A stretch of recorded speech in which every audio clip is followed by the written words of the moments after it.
Hi, my name is Kenyatta Gill and welcome to Expert Village. Today I'm going to be showing you how to make chicken and rice, or how they say it in Spanish, arroz con pollo. So the first step, the ingredients that you need for your chicken and rice dish is first your nice supple, get a whole chicken that you can get your local grocery store. You always can get your your butcher to chop up your fresh whole chicken for you.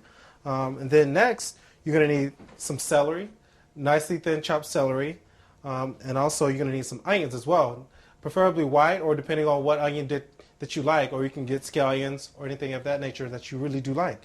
Then next, you're going to need any kind of yellow rice, which is really good. There's different variations of rice that you could actually purchase, but I prefer Goya. That's my as far as rice wise, and then also salt to season as well.